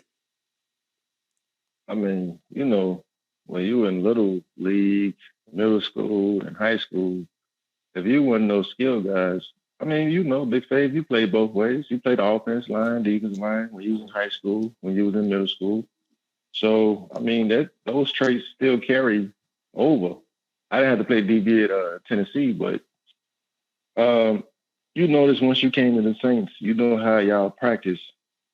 Sometimes y'all always trying to get turnovers, get the ball on the ground some type of way. So I just seen the way that old boy was carrying the ball, and I'm like, if I can get to him, I think I can get this ball. And once I got to him, I turned, and all I could see was Shockey and Devery, and I'm like, well, ain't nobody else in the stadium faster than Devery, so ain't nobody else to catch me. Straight up. And when I took off, I was like, oh, yeah, this 6. But then I thought about it. I was like, will they say he down? That was the only thing that, made me feel like, okay, they could say he was down. But I couldn't see his knee, in that moment. But when Coach Payton put his hands up, I'm like, it's 6. But that's just how it was, bro. I just seen the way he was carrying the ball, and I knew I could get it. And when you practice with us, when you came over, we catch the ball, we run down the field at practice, and all of a sudden we run it back. Y'all still trying to slap the ball out of here, man. Yeah. Y'all was pretty aggravating with that, So I'm like, I seen the way he was carrying the ball. I'm like, oh, it's a little loose. It ain't high and tight. And I was able to get my hand in there and pop it out. Yeah, that was a big time play, brother. And you made some electrifying plays throughout your career, but that was one that really stood out like a sore thumb throughout, just in my memory of plays. Speaking of memories of plays, I know that was a favorite moment for you, but just thinking back to good old days, 2008, 2009, 2010, just this year, next few years with the Saints, what are some other memorable moments for you in the black and gold? This the way we made it to the Super Bowl. If you remember the Super Bowl year, the last game of the season, I think it was against we lost the last 3 games: Dallas, Tampa, and Carolina. So yeah, Tampa game. If you remember, Garrett missed the field goal, right? Yeah. But I caught the pass in the same little area that he missed the field goal. Okay, now fast forward that to the NFC Championship. I catch the pass. He kicks the field goal. We win the game. He made it. Yeah. Look how God worked it out for him. I saw G But a then I was couple still a weeks part ago of too. it. I didn't even think about it like that, but I was a part of it twice. Right? Caught the ball over across the middle. He kicked it and missed the field goal. All right, then we come in NFC Championship, caught the ball across the middle. They tried to challenge it. Then I dropped it. Then we got up. He kicked the field goal. The rest was history. I remember that. Because didn't we try a play with Michael Bell? Like we kept running and trying little short plays to get us in. I remember that, Meech. I definitely he was trying to get Mike we were trying to get him in the middle of the field. We wasn't trying to get him to where he would have to kick something on the side or the left or the right. It was just straight up the middle. And if you think about it, as a defensive coordinator, you're not thinking no coaches should throw no pass at this moment. So, you know how Coach Payton was. He always said, make me right. And I was able to make him right. all the time. Hey, and at the very end of the day, I'm just thinking about just that week, because for our listeners, I came onto the team in the playoffs. So these guys were already gelling. I mean, of course, I knew Meach from the SEC. I knew Devry at LSU. But what I remember about is how we enjoyed and we had fun. And when you're having fun and everybody has decent chemistry, it's a recipe for winning. It is. Man, you know what it was like when we touched down in Miami. We won the Super Bowl on Monday. Yep. and nobody will understand that, but what I mean by that is Monday and Tuesdays is our official day off. Tuesday is really our official day off, but Monday was a day off. You know what I'm saying? We went to live. Well, guess who on the other side of the club? The Indianapolis Colts. Yeah. We had a few players on our team. May he rest in peace. Will Smith was one of them. You know what I'm saying? It was other guys who pitched in and was like, you know what I'm saying, light this thing up. When you mean light this thing up, it was nothing but bottles everywhere. Everybody had bottles. You might have 2 bottles in your hand. And then we had guys bold enough to say, you know what, get them bottles, man. They need bottles too. We had won the Super Bowl right then and there. Right then and there, brother. But people don't understand how competitive we are and don't even realize it at any moment. At any moment, somebody could say, I can beat you running. Man, no, you can't.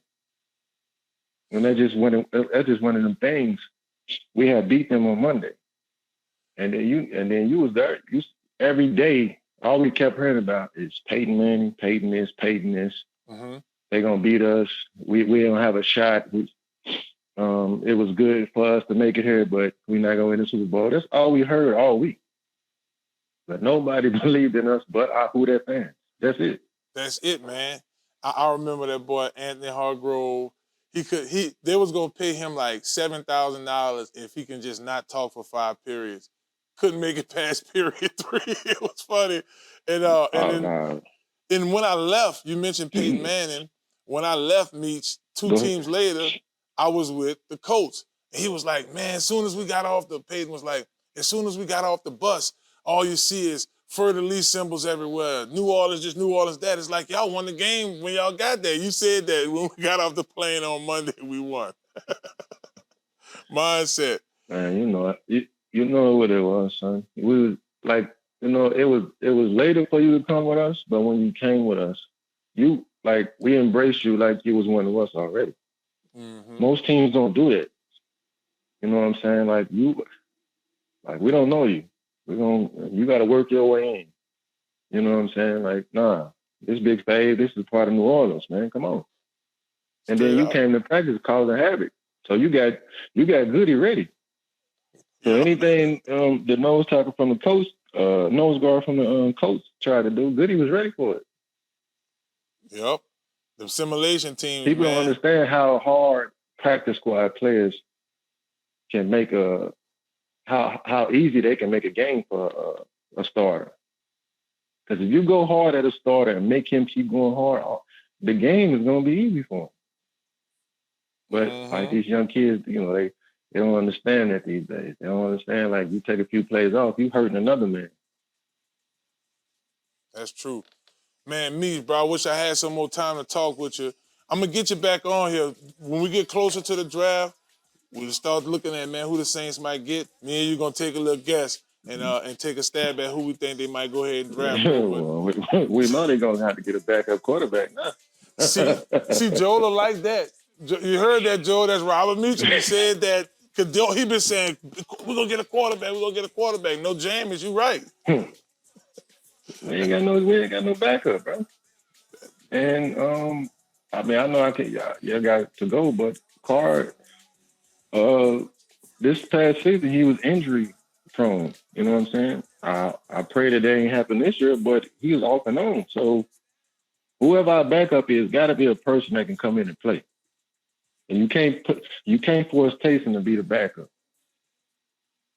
If you don't go draft your guys, just said this a segment earlier, Justin Fields. Go get a guy like that.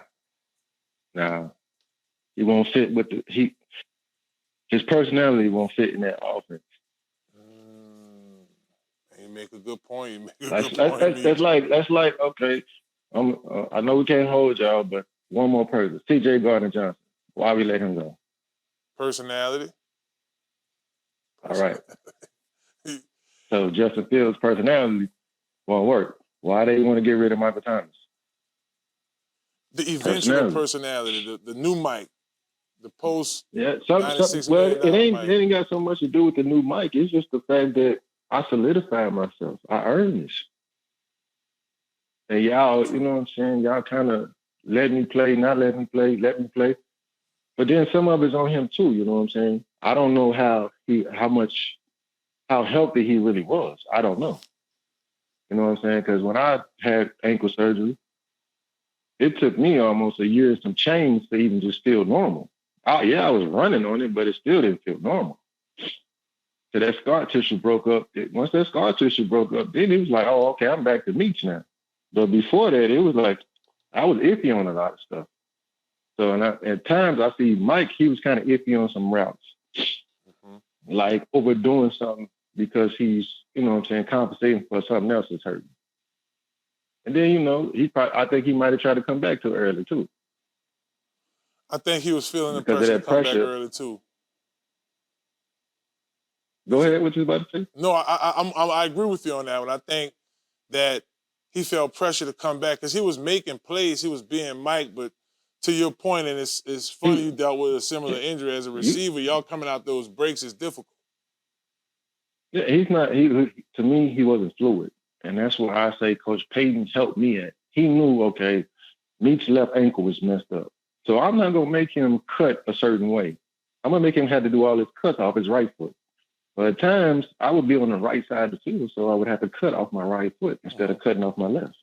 But your coach had to know how to put you in certain positions to help you help the team. No, that's true. Because he know you're going to run through a brick wall. You don't care. You just want to win. You just want to play. You just want to ball. He know that. But he know I'm hurting you and I'm hurting the team if I'm making you plant off your left foot. I know you can't get out that break quick enough. So why would I put you on that foot? Man. If anything, I'm going to put you on that foot and I'm going to make you do something long distance. Like I'm going to make you plant and do a slant or plant and do a deep in. But I'm not going to make you do a deep out on your left side. I'm going to make you do it on your right side so you'll turn off your right foot. But we're going to break this down because I think you're on to something. Yeah, you know how it is watching film. You know what it is. Yeah. You know how coaches you scheme for mismatches. That's all you're looking for.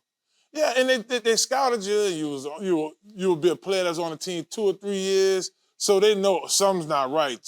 He's not coming out of the break like we used to seeing, and they were able to give you time to nurse your injuries. Man, Meach, I gotta let you go. I'm sitting on the couch watching this, but I know you gotta go, bro. We'll catch up. If I would do 2 segments with you, that's why I said I'm gonna get you back on the show again, because you know we ain't running in a minute too. So this is our first time talking in a while, but I'm up against the break. He's Robert Meacham. Y'all check out Rob. Rob's gonna come on the show again. We're gonna talk a little NFL, a little college football. We didn't even get to get in our SEC stuff, so I'm gonna get Rob back on, bro. Thank you so much for coming on the show. Thank you for having me, bro. Man, 100, you be blessed. We talk soon. He's Robert Meacham, Super Bowl champion, first-round draft pick of the New Orleans Saints out of the Tennessee Volunteers. Them boys ball with us in the SEC. Y'all don't go anywhere. We'll be back. We have more on Inside the Trenches podcast. Hello, somebody. I'm going to move my body.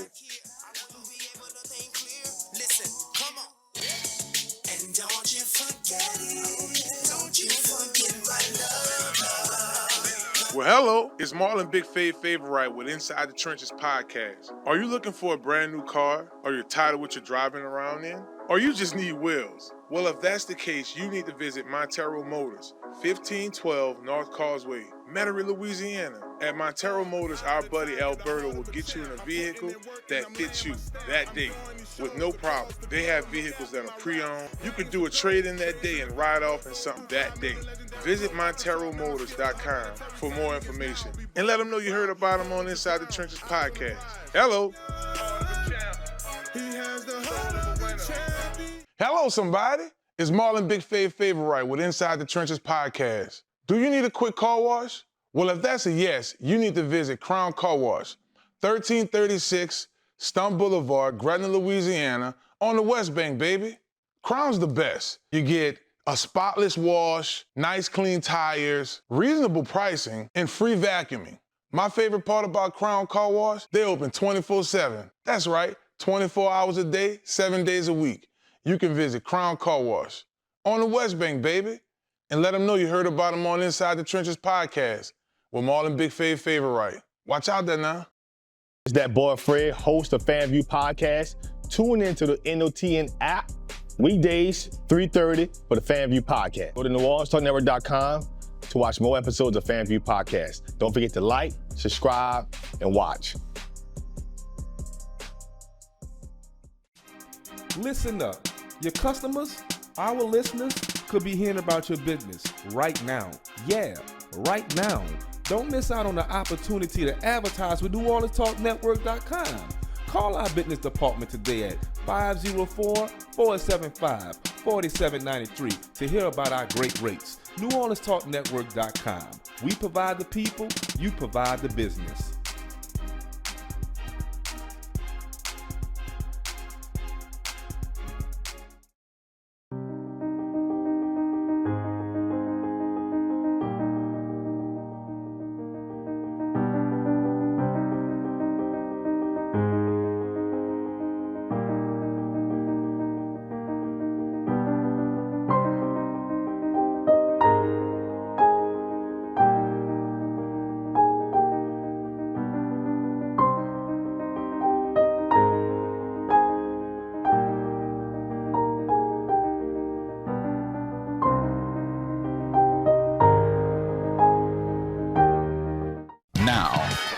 Now New Orleans has a choice. Download the New Orleans Talk Network app for your mobile device or listen at www.NewOrleansTalkNetwork.com.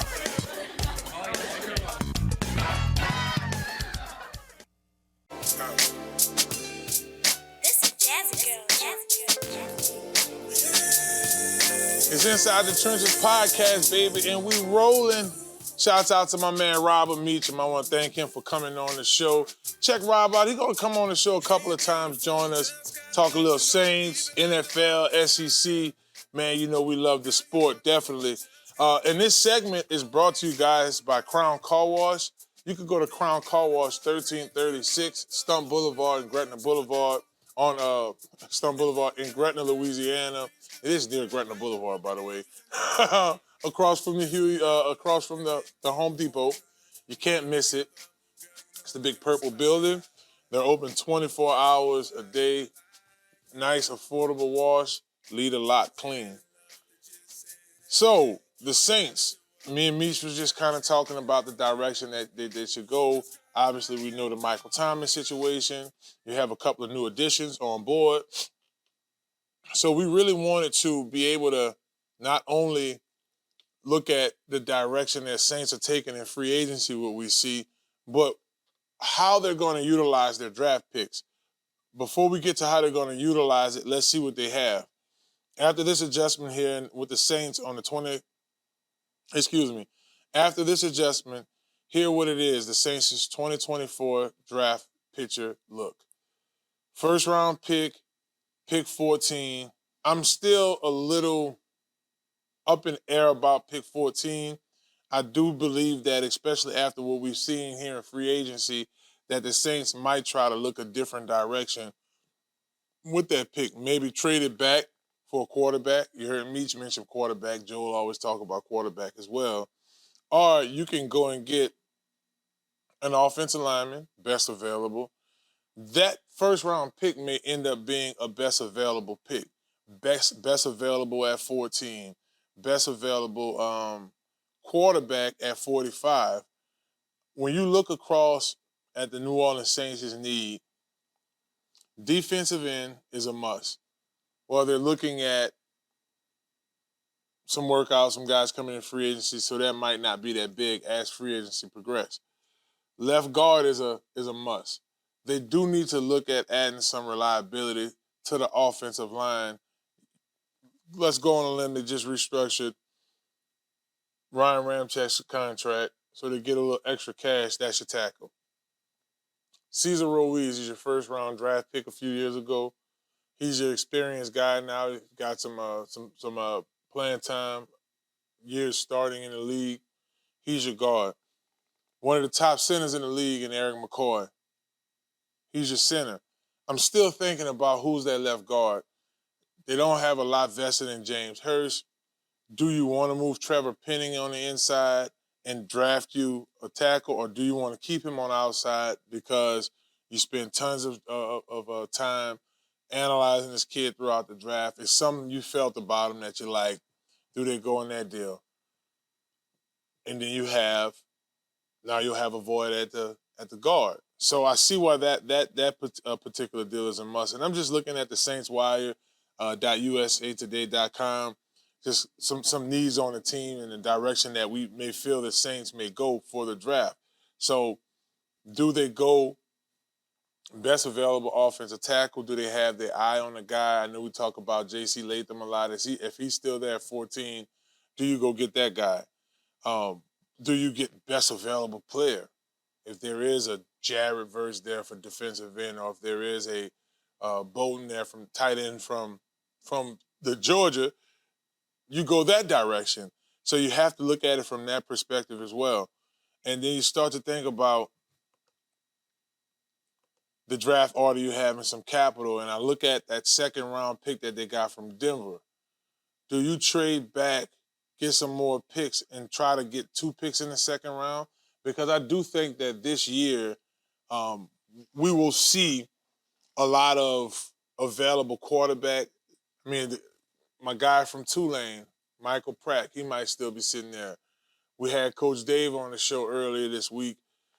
We talked about the value of a Jordan Travis. If he's still there at 45, or if you could trade back, get 2 picks in the first round, go get like a Jeremiah Trotter Jr., somebody CL always talk about, and then come back and get a quarterback. So now you address 2 top needs 3 top needs. You address best available offensive tackle or best available player.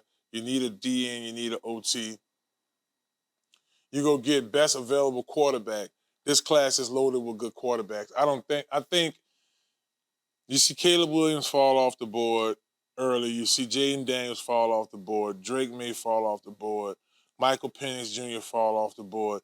By the time these 4 guys fall off the board, you may be somewhere around pick 15. So then you go into the next half of really big-time quarterbacks, Bo Nix, J.J. McCarthy. You look at Jordan Travis. You look at Joe Milton, the third. These guys will still be sitting there. They'll still be sitting there possibly at 45. Go get your quarterback for the future.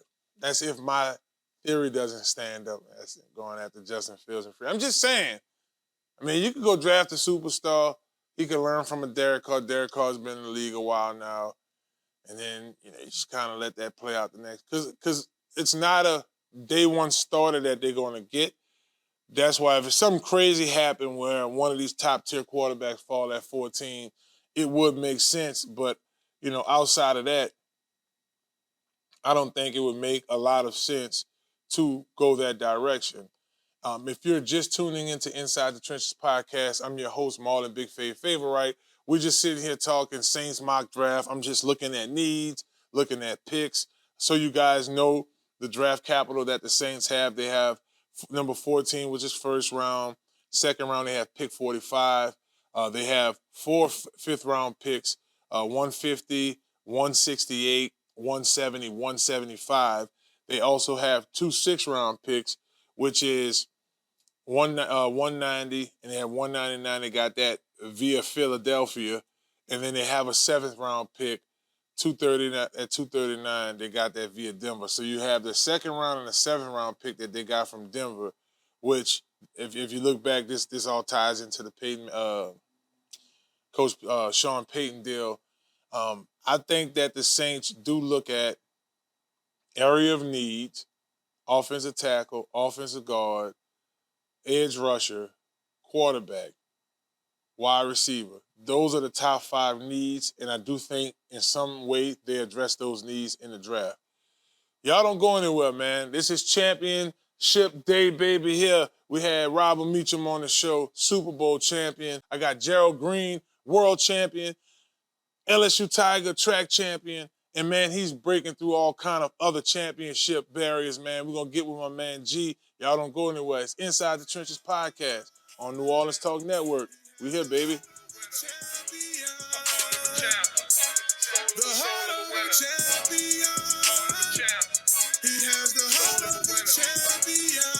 Are you a student athlete looking to take your career to the next level? Look no further than Conquer Sports Pros. That's right, Conquer Sports Pros. Our team of experts will get you guys on the right path to your student athlete journey in life. That's right, we have every position in football you need, and we also help out with other sports. At Conquer Sports Pros, you have everything from a list of consultation, training, and also media training. Yeah, that's right, when you take your career to the next level, play college and hopefully pro, you'll get lots of interviews. Call Conquer Sports Pros today. You can reach them at 504-319-6672 or visit marlonfavorite.com for more information. Hello, somebody. Hello, somebody. It's your boy Marlon, Big Favorite. And when I'm hungry, I like to make my way to Small Sliders, 1635 Barataria Boulevard, Marrero, Louisiana. Simple on purpose. When I tell you their burgers are delicious, have some great sauce on them, I'm telling you, when you're just hungry and just need to grab a quick bite, this is the perfect place for you. Small Sliders. The customer service is nice. It's somewhere you can bring the family, hang out and chill, enjoy the atmosphere. Now, I'm a big boy, so when I like to take my Small Sliders, I like to get the biggest smalls. Double patties, bacon, cheese, you name it. Just a delicious burger. And I like to top it off with my favorite, the cookies and cream milkshake. There are 3 delicious flavors: milkshake, chocolate, vanilla, and cookies and cream. Small Sliders. Simple on purpose. Y'all come on and slide through, baby. And let them know that you heard about them on Inside the Trenches with your boy Marlon Big Favorite. Watch out there now. Well, hello, it's Marlon Big Favorite with Inside the Trenches podcast. Are you looking for a brand new car? Or you're tired of what you're driving around in? Or you just need wheels? Well, if that's the case, you need to visit Montero Motors, 1512 North Causeway, Metairie, Louisiana. At Montero Motors, our buddy Alberto will get you in a vehicle that fits you that day with no problem. They have vehicles that are pre-owned. You could do a trade-in that day and ride off in something that day. Visit MonteroMotors.com for more information and let them know you heard about them on Inside the Trenches podcast. Hello. Step Construction is here for you with a brand new offer. We now provide affordable storage sheds. Stop wasting your money on overpriced storage units and portable containers. Step Construction can provide you with a custom shed that will fit your budget and storage needs. So contact Step Construction today at 504-340-5809 for your own personal quote. Let us help you take the next step at Step Construction.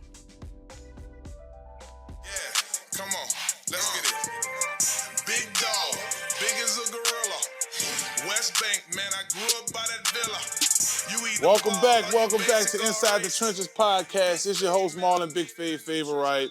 We got an excellent show. Earlier we spoke with D. Grubb. We spoke with Robert Meacham.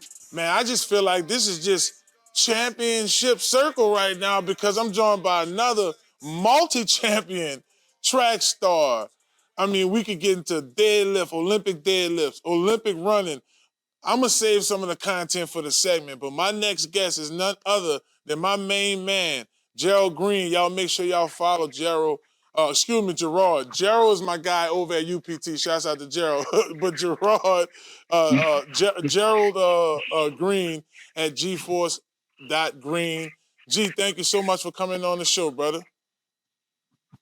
Oh, man, thank you for having me, man. I appreciate you. You know, always going to do it. When you call me, I come, man. All day.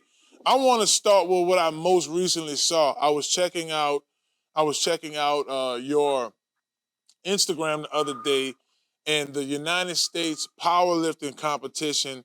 You set a deadlift record for your weight, and you also set a record for your squat. Explain to our listeners what you accomplished and where do you stand at in the record books across the world.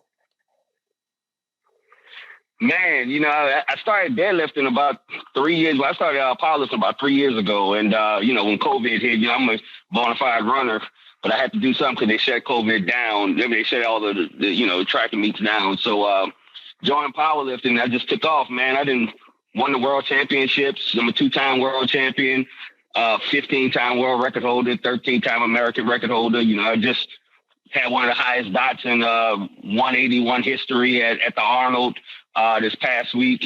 And, you know, I'm just getting it, man. You know, I got some stuff cooking. I'm looking to get the all-time record for total within the next few months. But I mean, every month for the rest of the year, I got a major championship. That's powerlifting and track included. Now, where you going? Is it like in Milwaukee, you're in Cali? I know right now you told me you're in Atlanta. Where are most of these competitions happening at? Oh, man. You know, right now, the next national championships is going to be in Vegas, June 24th. And I have another nationals in Salt Lake City on, I want to say September 6th. But, you know, then we have the world championships. That's going to be in Argentina. We're looking in November. And then you got that big Olympia that's going to be back in Vegas in October. So, you know, I'm looking to win everything. You know me. I've always wanted to win everything. You think about the losses before you think about the wins when you're used to winning. You know what I'm saying?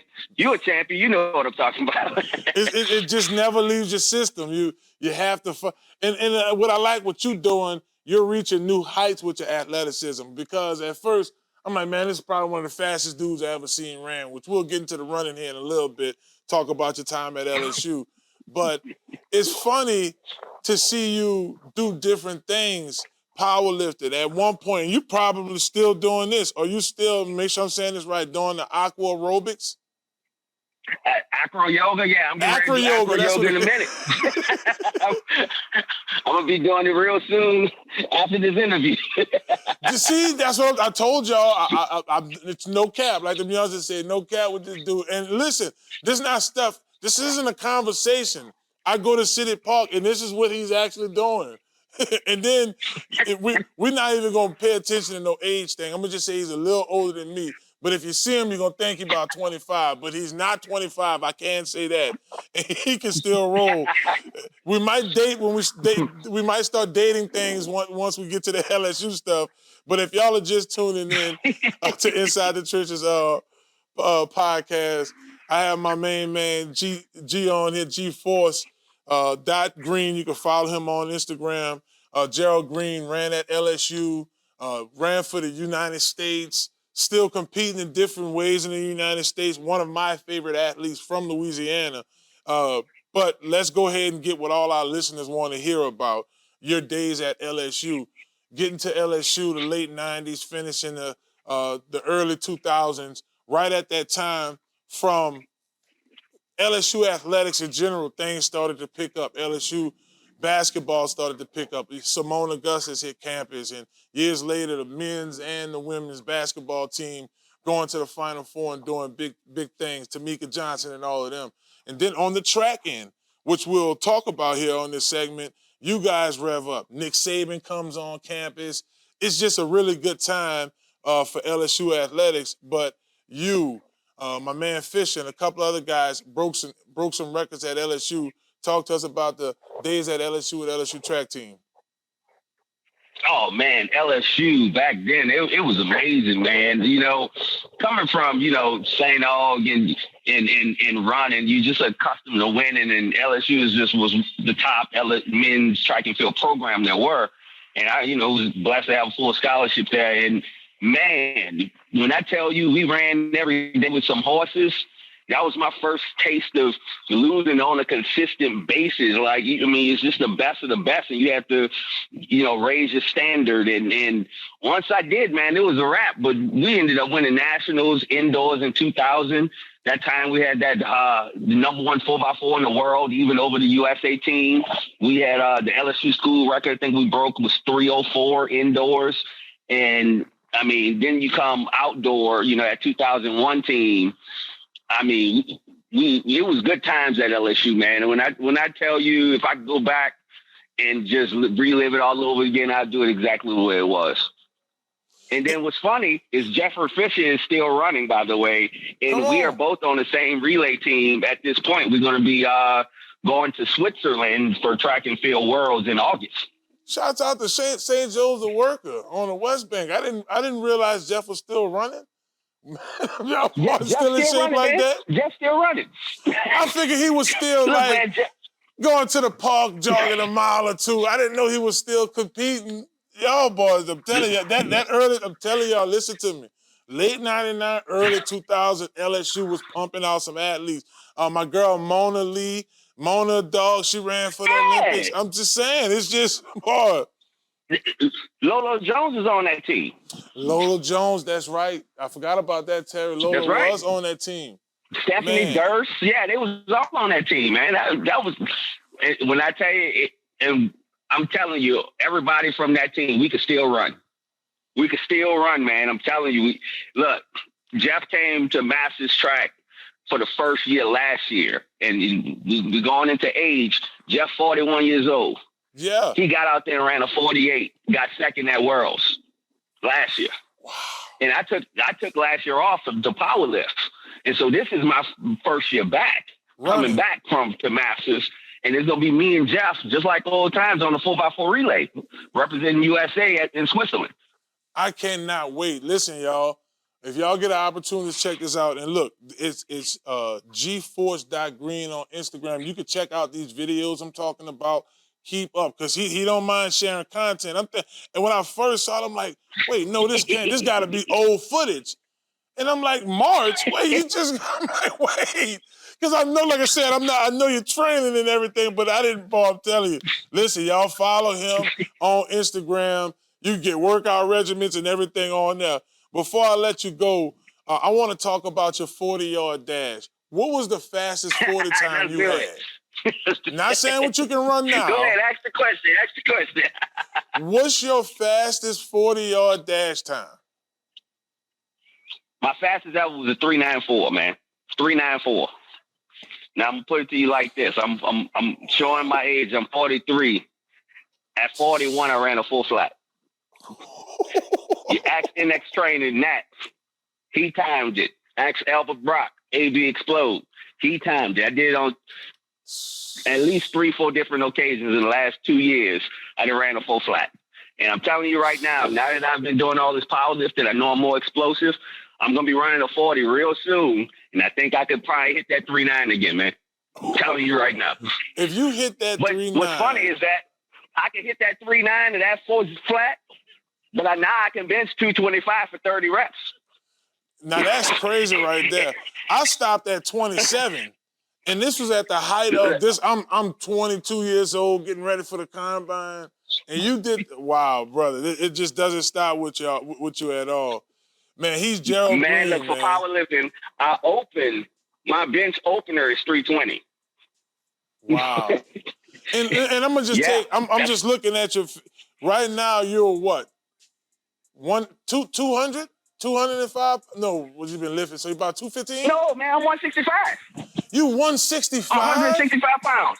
And I totaled 1515 at the Arnold, man. I'm 165 pounds, total 1,515 pounds. Because I was looking at how cut you all, I thought you was like 200, but I'm like, wow, 165?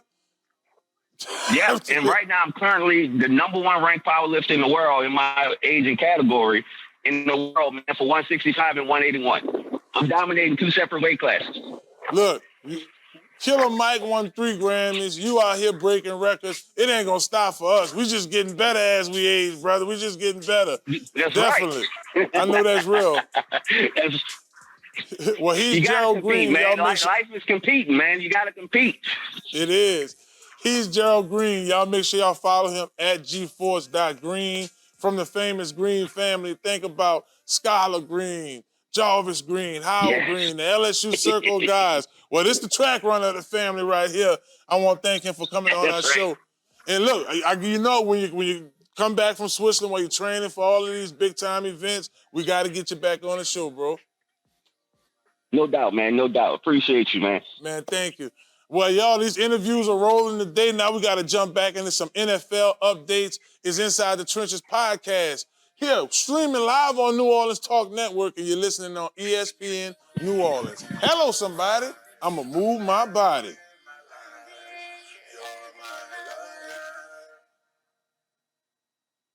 Are you a student athlete looking to take your career to the next level? Look no further than Conquer Sports Pros. That's right, Conquer Sports Pros. Our team of experts will get you guys on the right path to your student-athlete journey in life. That's right, we have every position in football you need, and we also help out with other sports. At Conquer Sports Pros, you have everything from a list of consultation, training, and also media training. Yeah, that's right, when you take your career to the next level, play college and hopefully pro, you'll get lots of interviews. Call Conquer Sports Pros today. You can reach them at 504-319-6672 or visit marlonfavorite.com for more information. Hello, somebody.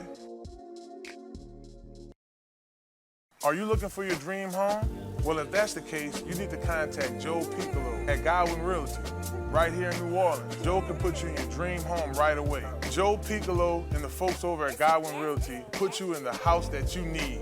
Even if you're looking to invest in some property, they'll do an excellent job with that as well. Contact Joe today at 504-251-8341.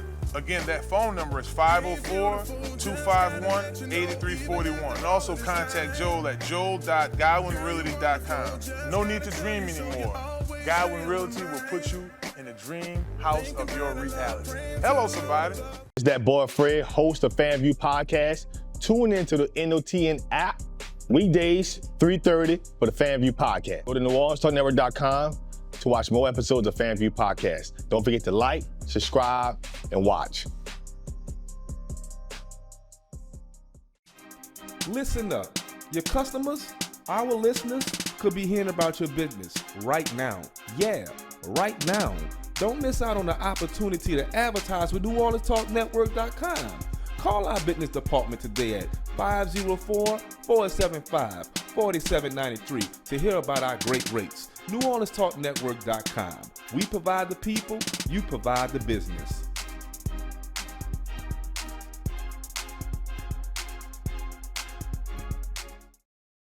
Hello, somebody. It's Marlon Big Favorite with Inside the Trenches podcast. Do you need a quick car wash? Well, if that's a yes, you need to visit Crown Car Wash, 1336 Stumpf Boulevard, Gretna, Louisiana, on the West Bank, baby. Crown's the best. You get a spotless wash, nice clean tires, reasonable pricing, and free vacuuming. My favorite part about Crown Car Wash, they open 24/7. That's right, 24 hours a day, 7 days a week. You can visit Crown Car Wash on the West Bank, baby, and let them know you heard about them on Inside the Trenches podcast with Marlon Big Favorite. Watch out there now.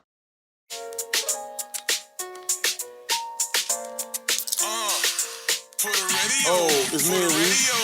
Inside the Trench Pod. Inside the podcast Trenches. I missed the word up. Did you get it? It's Inside the Trenches podcast. We just having fun here midweek as this show go along. I always say this, and it's true every time. Time flies when you're having fun, man. I caught up with my old teammate, Robert Meacham, my homeboy, somebody who has been motivating me and pushing me in this broadcast business. David Grubb, he came on the show. My boy D Grubb, you heard me. And then my man G Green, Gerald Green, LSU great. Still hold records at LSU, constantly breaking records across professional sports, deadlifting, my man doing it all. So I want to thank him for coming on the show too. I want to wrap up. I was on Bleach Report last night and throughout the day today as we were prepping for this show, and I was just looking at like some of the latest free agent deals and what it means to the teams they went to, and of course, every time and we've seen this happen a lot with the running backs here in the last few days. Aaron Jones, no longer with the Green Bay Packers. Insert Josh Jacobs. So it's like we're going in a different direction. Here's the guy. So those teams still have a huge responsibility to fill in. Since my man Gerard Mayo has taken over as the head coach of the New England Patriots, he's been making some really smooth and just different free agent moves, the biggest one of them all. I know they want to get rid of Mac Jones. He's probably going. That's another guy that might go after Jaden Daniels, my old teammate Gerard Mayo. But he's then signed tight end Austin Hooper and linebacker Alfred Jenkins. Hooper, $4 million deal, $4 million deal, 1-year deal. He was with the Raiders last year. He had 25 catches, 234 yards. He didn't have any touchdowns, but he's a young Pro Bowler, 29 years old. Then they came to terms with Anthony Jennings, 3-year deal, $12 million, 24 max. Here's a guy I think will fit as a linebacker. It's a B grade with the Patriots. Another linebacker, the 49ers signed Eric Kendricks. Eric Kendricks has been playing for the Chargers, has been a staple on that defense, somebody that, in my opinion, played solid in a run and was able to provide some versatility at the position. This is huge for San Francisco because, of course, Dre Greenlaw had that major injury in the Super Bowl, so they're going to need somebody to be solid in that situation. The Ravens trade offensive tackle Morgan Moss to the Jets. That happened on yesterday. Morgan Moss, the Jets receive him, and they get a 2024 fourth-round pick. The Ravens get a 2024 fourth-round pick as well, but they get the earlier pick. They get 112, and then they get 218 in the sixth round. I think that's an even deal. The Jets get some more protection for Aaron Rodgers. Well, Aaron Rodgers running for vice president with Tim. I heard that earlier this week as well. And that was a solid deal. I mean, for the Jets, it's an A. For the Ravens, according to Bleacher Report, they said that it's a D. So that they major with that. Texans trade defensive tackle Malik Collins to the 49ers. Malik Collins has been solid. I mean, for the Texans, it's a decent deal. They get a 7th-round pick. The 49ers need some more depth on their defensive line. So for the 49ers, it's an A. For the Texans, a C. Going through a few more of these. And look, y'all can comment on all of this. Make sure y'all subscribe to my YouTube Inside the Trenches podcast. Make sure you also go wherever you listen to your podcast, whether it's Apple Pod or Overcast or Spotify. You can check out the Inside the Trenches podcast, Inside the Trenches with Marlon Wright. All of our episodes. I look at it. There's so many episodes that we didn't publish because we've been doing a lot of them on YouTube. But I didn't even realize it. I'm like almost at 240 episodes published on those platforms. So we just put the last 3 episodes up of this new season. As y'all see, we're taking a different direction with the podcast. So y'all make sure y'all subscribe. Check out our podcast on Apple Podcasts, Spotify, wherever you do your podcast streaming. We're just sitting here talking about the different moves around the league and free agency since tampering has started. Teams are making aggressive moves. I see the Tennessee Titans had signed LSU's very own offensive lineman, Sadiq Charles, out of Washington. The contract is a 1-year proven contract, $2.5 million, so he does get some pocket change. And Tennessee definitely needs to beef up in that area, get a reliable guy. I know Charles has been great, of course, working for LSU Sports Radio. Watched him numerous times and commentated about him. Tennessee also went and got his teammate Lord Crushenberry. So those are two Tigers for an SEC quarterback. You see what coach is thinking, where he's going with this thing. I like it. So look for the Tennessee Titans. We've been a team that's improving in a very sneaky way, right? You get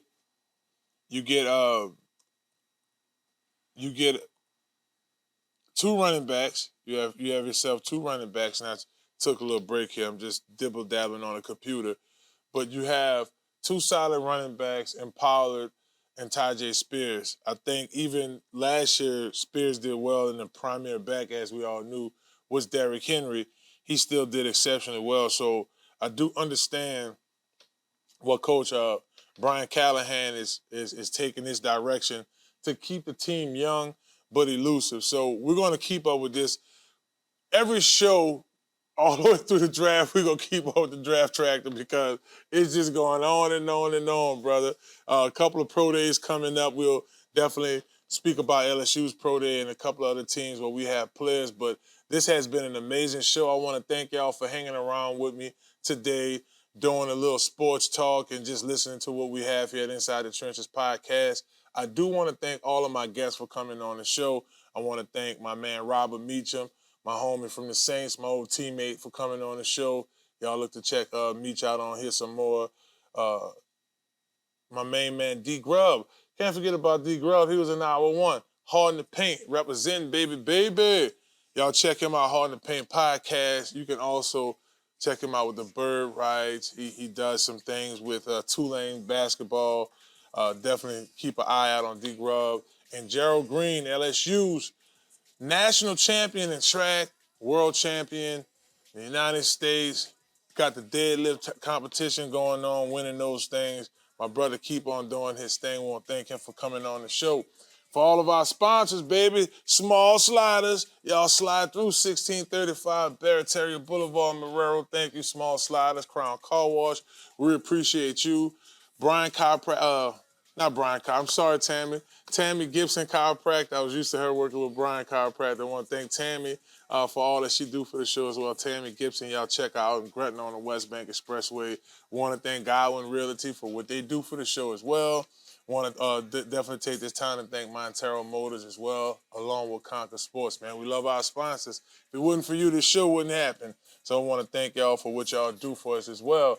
My producers, Tarek on the ones and twos over there, Mike, man, keeping everything look smooth. I want to thank them as well.